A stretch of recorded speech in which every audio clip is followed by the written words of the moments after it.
mes dabar pasianalizuosim, jūs galėsit net pasižymėti, kokių jų būna, ką su jais daryti ten, ar ne? Bet vis tiek, nesvarbu, ar žmogus yra su prakeitimu ar ne, jam galioja tie patys 6 protėviai, misija, viskas, ar ne? Tik tai tiek, kad žmogus jau gimė pasižadėdamas taisyti giminės problemą. Dabar, kodėl žmogus pakliūva į tą prakeiktą giminę? Žiūrėkit, įsivaizduokit, jūs atvažiuojat į gyvūnų prieglaudą, pavyzdžiui, ne? Pasiimti kokio šuniuko ar kačiuko. Ir vienas laksto ten aktyvus, loja, o kitas toks paliegęs guli vargšiukas, kurį imsi? Paliegusi. Lakstanti. Vieniems paliegusi, kitiems lakstanti, ne? Tai kaip yra? Kada mes kalbam apie giminės energiją, ta prasme, tai yra kūno, mėsos, kraujo energija. Paliegusių nieks neima, ar ne? Bet nuo seno buvo tas dėsnis, žiūrėkit, gandrai paliegusius išmeta gandriukus. Nereikia tokių, reikia tik stiprių, ar ne? O kodėl žmogus tiek kreipia dėmesį į tuos paliegusius vargšiukus? Čia tas mūsų dvasinis pradas, kuris nejaučia skausmo, ar ne? Ir jam jis visus myli, jis nori visus gelbėti ten. Taip, ir taip mes prisidirbam gyvenime prieš giminę. Mes nualinam giminę, visą laiką ten kažką aukodami ten, ar ne, giminės sąskaita. Vaikai tai palauks. Man svarbiau reikia ten dėl žmonių. Vaikai tai pasėdės ten su auklė, kažką tai, ne, ten dar kažką tai. Ir,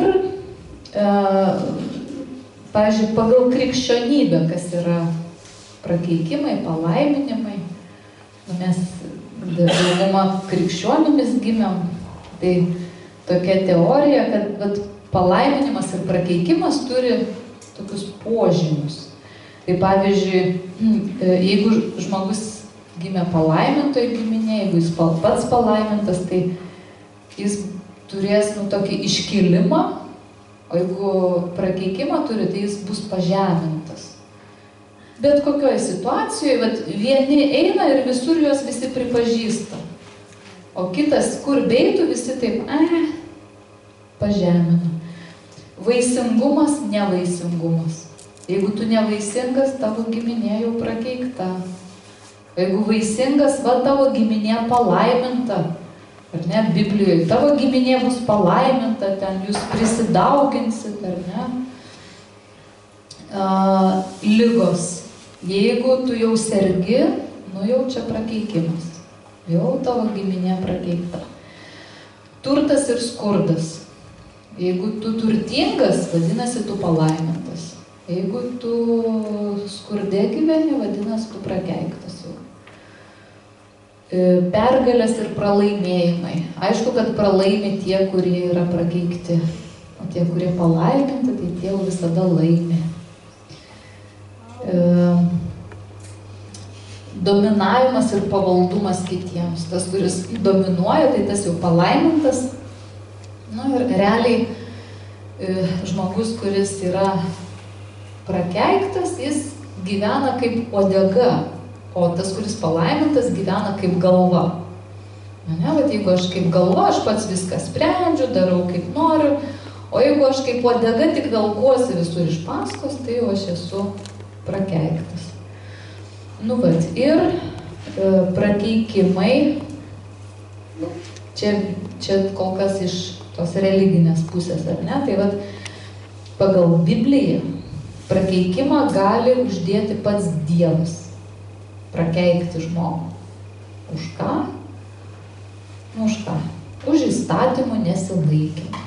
Jeigu tu įstatymą nesilaikai, O jeigu paskaitysite Senąjį testamentą, tai pamatysit, kad žydai dar laikosi, tie sentikiai žydai laikosi, bet ten jau tokios taisyklėlės yra, kad ohoho.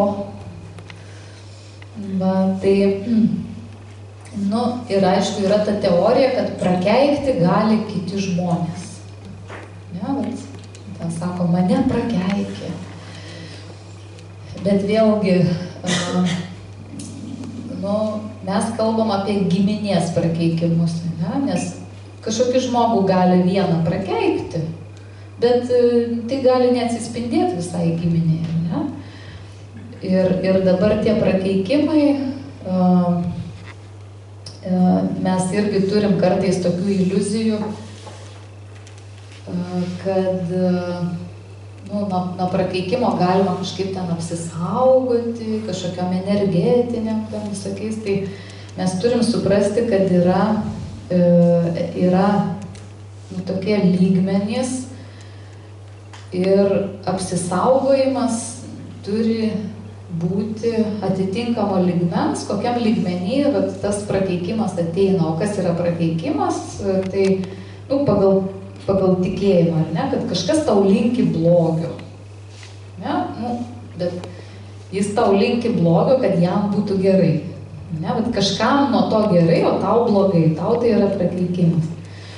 Tai pavyzdžiui, žmonės būna ten, kažkokius simbolius nešioja, ten amuletus ar kažką ir tikisi, kad, apsaugos, ar ne, bet nuo ko tu nori apsisaugoti? Ar ne? Bet pavyzdžiui, ar gali amuletas apsaugoti nuo skersvėjo, pavyzdžiui? Bet mane susuko ir galvoju, blemba, taigi amuletą turėjau. Arba išeinu į saulę vidurdienį ir nudegiau. Kaip, nesąmonė. Taigi buvau su apsaugom, ten reiki, ten prisipiešiau simbolių, vis tiek įdegiau. Arba ten priešai puola, tai aš ten simbolių prisipiešiau, ar ne? Kas gali sustabdyti? Tvoros, ginklai, ar ne? Vat žiūrint, kokiam tu lygmenysi, kuriam lygmenį tave puola. Tai jeigu puola fiziniam lygmenį, pačiam grubiausiam, tai fiziniam priemonėm tik tai mes ir galim apsiginti.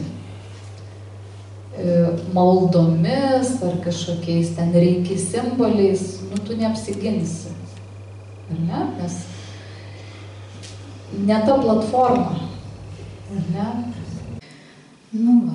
O astrologiškai vis dėlto prakeikimai, jie matosi. Galim išskirti 3 tipus ir prakeikimų ir palaiminimų. Tai kas turit pirmo tipo prakeikimą, ateikit, pasirodykit. 2.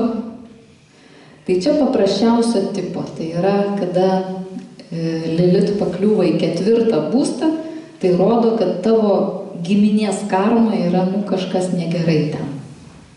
Tu gauni kaip prakeikimą, kaip kažkokį giminės tokį netinkamą gyvenimo modelį.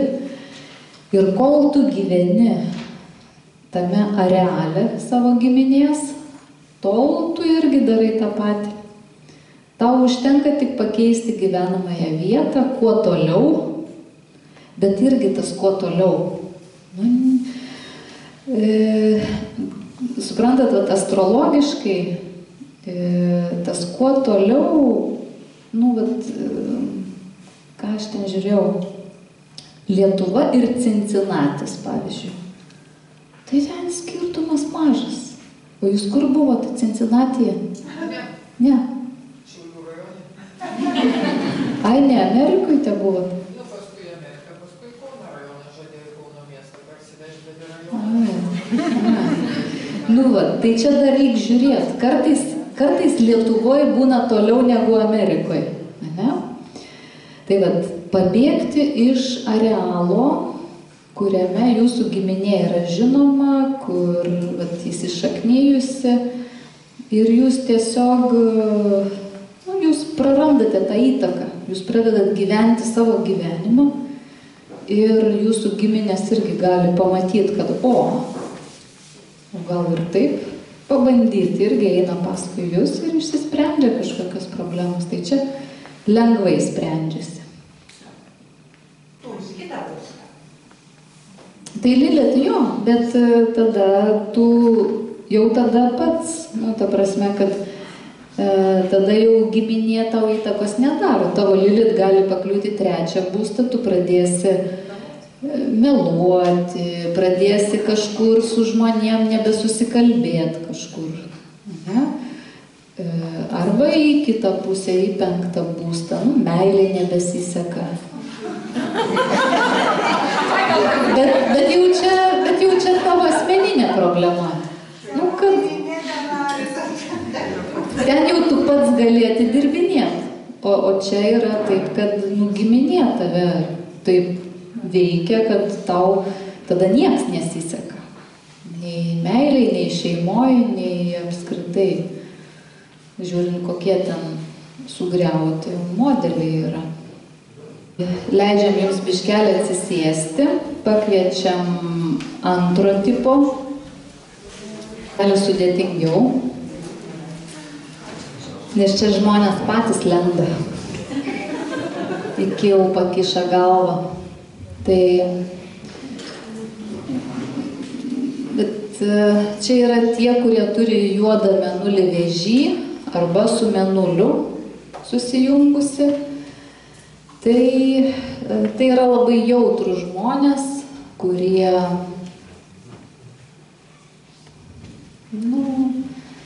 bet kaip aš prieitam seminarė sakiau, ateinat jūs į šuniukų prieglaudą ir galit išsirinkti šuniuką. Ten visokių yra. Linksmų, laimingų. Ne, bet jie pasirinks patį labiausiai nupiepusi, liūdną, nuskriaustą. Ar ne? Kas imsit tą, kuris stipriausias, ten šuniukas, loja, kandžiojasi, stiprus toks. Imsit kas nors iš jūsų? Ne, reik tą, kuris labiausiai ten, kuriam reikia mano meilės, tai va. Tai kaip jūs galvojat, kada rinkotės giminę, irgi žiūrėt, kuri giminė čia labiausiai nuskriausta, kurią aš galėčiau išgelbėti, čia padėti, kam mano meilės čia reikia. Ir ateinat. Ir ant savo galvos. Tokia, ir ką nori tą daryk, jau čia nepabėgsi. Čia jau charakterį keisti reikia. Kitą kartą imkit šunį tą, kuris pats ten stipriausias, agresyviausias. Ir nežiūrėt, kaip aš čia šiemet parsivežiau petunijų. Žodžiu, turiu tokią petunijų prisisodinusi, kaip pirkau pavasarį, tai visi daigai buvo kaip daigai ir vienas toks nupiepęs. Galvoju, aš tave prikelsiu, vaikelį. Aha. Visos auga, o ta kažkokia nupiepusi ten per vidurį. Negalvoju, nuvažiavau, nusipirkau naują ir vietoj tos pasodinau, o tą į atskirą vazoną. Nusinešiau į atskirą vietą. Ne, jai viskas blogai. Vėjas pakilo, nulaužė ten. Kažkas nepatiko, pradėjo ten džiūti. Kažkas, žodžiu, tokio jautrumo, kad, tiesiog, tai yra, bet jinai ir yra, ta tokios, išdavystės ydos simbolis, kad aš esu toks jautrus, kad man belekur visada kažkas yra blogai. Ir taip ir gavos, kad per vėtrą jau ten jinai visai nulūžo ir teko išmesti. Aš aišku ją dar pamerkiau. Sakau, vaikeli, tai yra paskutinis dalykas, ką galiu tau padėti. Tai jinai žydėjo ilgai, bet vis tiek. Daugiau naujų žiedų jau nesukrovė. Iš tikrųjų, aš pati irgi išdavikė, tai man labai gerai žinoma ir vat, ypač seminarų metu, tai vat, tu jautiesi, kad tu esi kaip akies obuolys. Nu tik prilies kas nors ir tau toks skausmas, tu tiesiog negali pakęsti, tau reikia va tiek erdvės, kad nebūtų žmonių aplinkui, tau gerai tik namie, kad tik tai nieks tavęs nejudintų, neliestų, nes biški palies jau viskas blogai. Ne, skauda. Tai į kitus žiūri, galvoju, kaip jam faina, jie kaip raumenys tokie, gali juos net mušt. O čia tik biški prilies, kažkas žodį pasakys, kažkas viskas. Tai vat kaip ta petunija, biški kas toj, viskas mirštų. Na? Tai vat ir patys jautrus ir kitus, aišku, užjaučia, kai kitiem taip yra. Reik mokytis neužjaust, pats kaltas. Ne? Bet aišku, čia yra jūsų talentas po to slepiasi. Bet ta pirma grupė, jie ten išsispręs savo problemas ir baigsis, o čia jūsų talentas. Kaip Bono dainininkas, žinot Bono? Nauja karta nežino. YouTube. Ne? Tai vat, jis irgi išdavikas ir nu jo irgi labai jautrus kūnas ten, labai visokios, tiesiog jis visą laiką tik su tamsintais akiniais, nes akis labai tiesiog jautriai reaguoja į šviesą. Netgi kartais atšaukia koncertus, nes nu negali, labai blogai jaučiasi, nors realiai fiziškai nėra jokių trūkumų kaip ir, ar ne, vat medikai dažniausiai nieko neranda, o tu jautiesi tragiškai. Ne, vat. Ir nu vat, bet žmogus tame randa talentą, jis labai jautrus, nu aišku ir muzika padeda kurti tas jautrumas, bet jisgi, kiek jis pasaulyje darbų padaręs, tai pasidomėkit, kiek jis iš savo užuojautos, aišku, didelius pinigus valdo toks garsus žmogus, ar ne, ir kiek jis investavo į pasaulio gėrį, tai, nu, va čia, aišku, va, jūsų jau reikalai su talentu, bet norint tą talentą įvaldyti, reikia įveikti jautrumą. Ir, vat, nu, kaip įveikti tokių kategoriškų tvirtumų.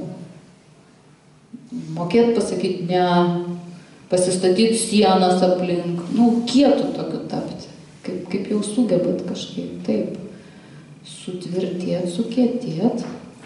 Ir kai jau tu esi, nesvarbu, kas tas jūsų, nu, koks apsaugos laukas. Tai gali būti fiziniai raumenys stiprus ar ne, išsivystyti. Gali būti tai pinigų laukas, kada žmogus labai turtingas ar ne, jau, nu, jis gali laikytis didelės distancijos, niekas jo ten nepalies.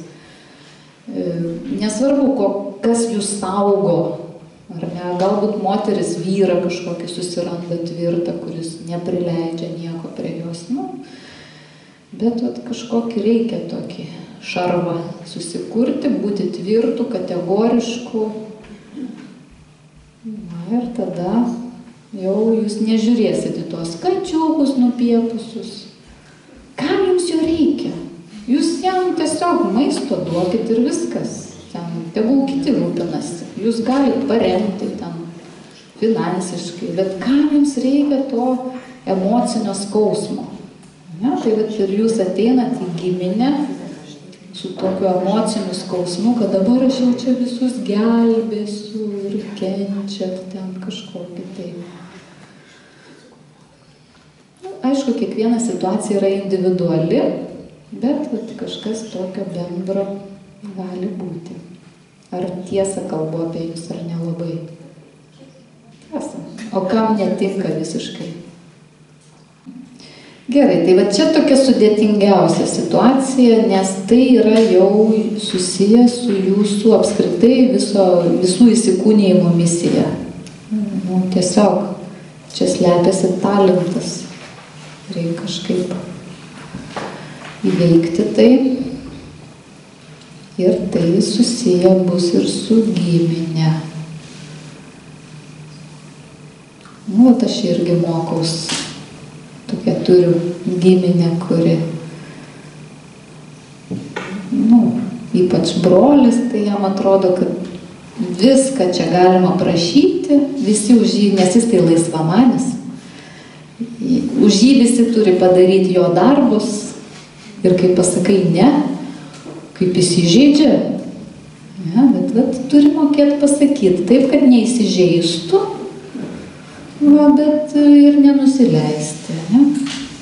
Taip ir ugdai, tau viduj tai skaudu kažkaip, ne? Tai nori užjaust, nes jisgi kaip šuniukas tas vargšas. Nori užjausti, bet turi, ne. Ir tai turi gerų rezultatų. Va. Nu gerai, tai leidžiam jums atsisėsti. Dar yra trečio tipo prakeikimas, kas matėte save trečioji grupė. Tokia grupė, toks, tikrai primestas per mamą, kada mamos libit yra tam pačiam ženkle kaip ir jūsų. Tai reiškia, mama turi tokią pat ydą kaip jūs. Ir tai jau yra įsišaknyję giminėj. Ir man reikia tiesiog žiūrėti į mamą kaip į pavyzdį, kaip nereikia elgtis. Kaip nereikia daryti kaip mama. Ir galvot kaip kitaip. Nes jinai yra kaip veidrodis mano ydos.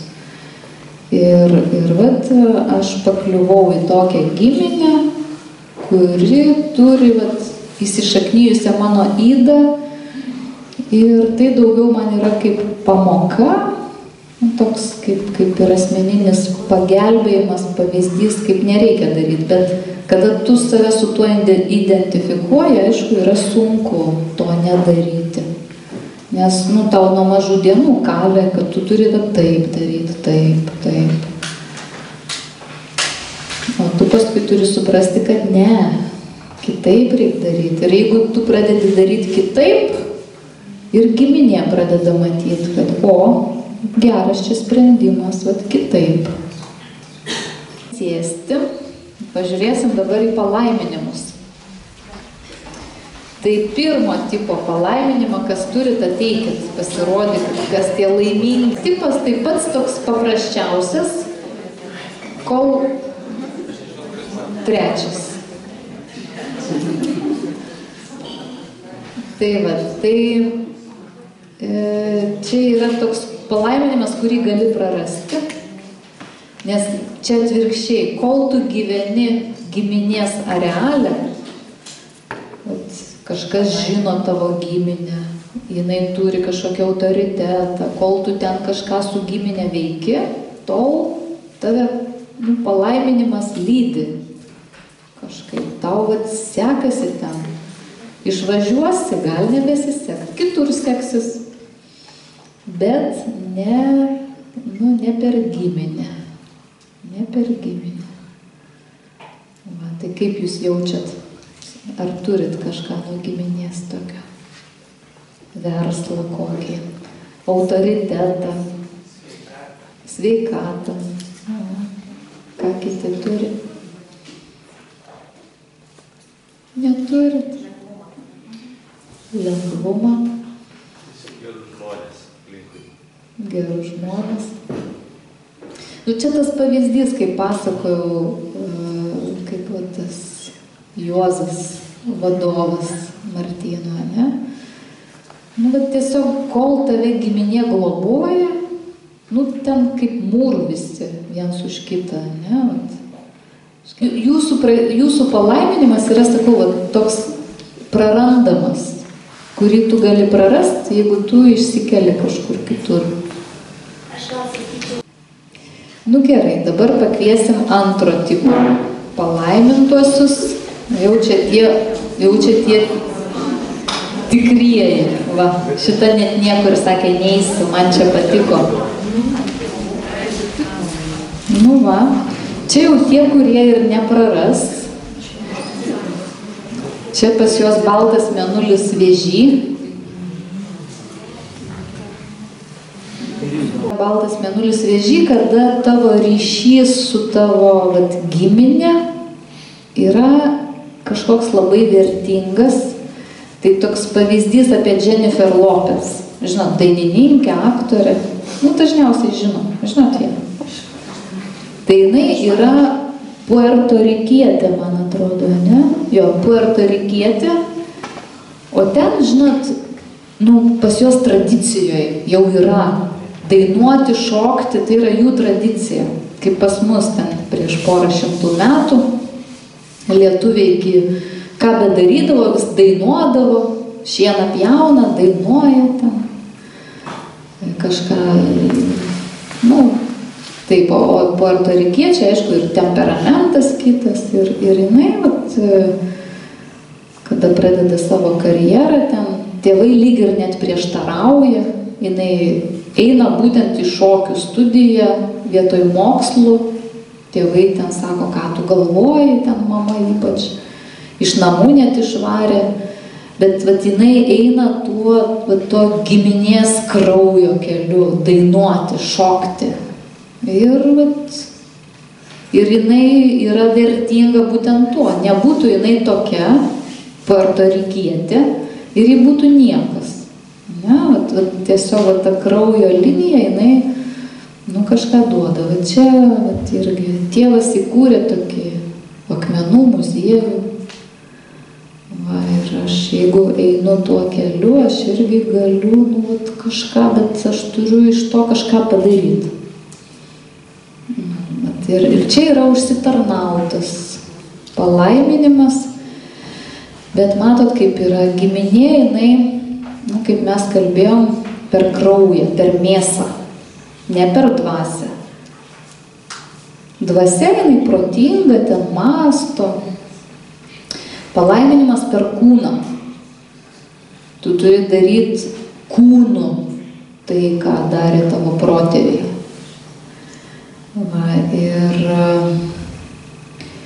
tokį palaiminimą gauna tie žmonės, kurie prieitam įsikūnijime kažką padarė tokio giminiai, kažką labai svarbaus, davė kažką labai gero giminiai. Ir pirmiausia, suderino fizinį kūną su protu. Nebuvo taip, kad dominuoja protas, o kūnas apleistas. Ne, per emociją aš radau pusiausvyrą tarp kūno ir proto. Ir aš, suprantat, kiekviena giminė laukia tokio šviesaus žmogaus. Ir aš jau ateinu į tokią šviesę giminę, nes aš pats šviesus, aš susiderinęs. Tai svarbu neišsiderinti. Ir vis dėlto jausti, kad tai kažkas tokio kūniško. Gal kažkada darysim tokį darbelį, jeigu pavyks. Tai ten dar kalbėsim, kas per kūną eina, kas per dvasią. Tai čia daugiau kažkas su kūnu, su materija, su mėsa.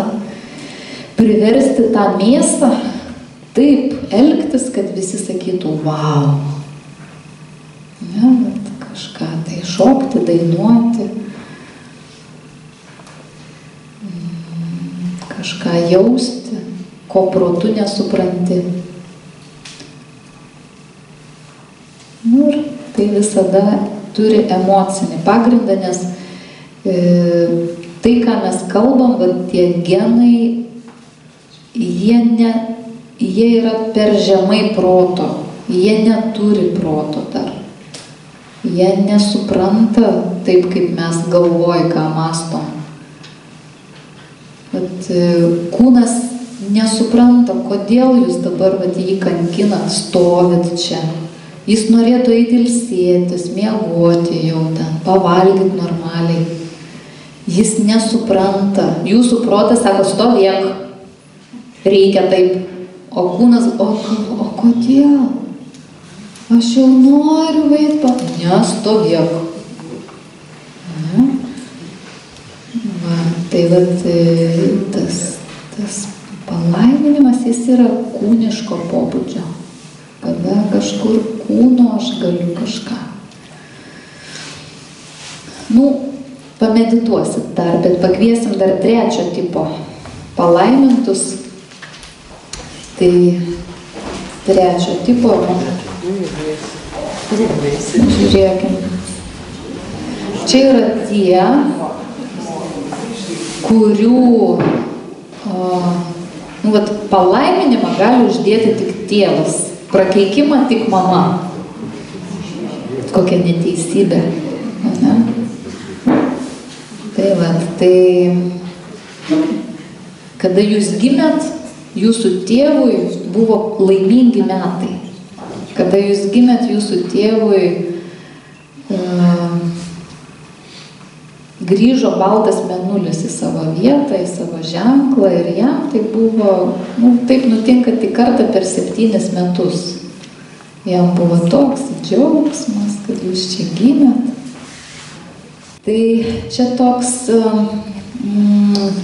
tėvo pavyzdys. Bet jūs su tėvu turit bendrų gerų savybių, nes jūsų baltieji mėnuliai tam pačiam ženkle. Bet jums reikia rasti tėvo asmenyje pavyzdį. Kažkas kitos savybės jo jums gali nepatikti, bet kažkas yra jame, ką jūs irgi turite, ir tai yra privalumas tiek jam, tiek jums. Tai tą priimti ir per tai kažką dėl giminės galima padaryti, irgi sukurti kažkokią terpę giminiai, kaip tas Juozas, sukurti kažkokią terpę, kur giminiai būtų lengviau. Vėlgi, ta fizinė prasme, kūno prasme. Pavyzdžiui, kad ir darbas, ar ne?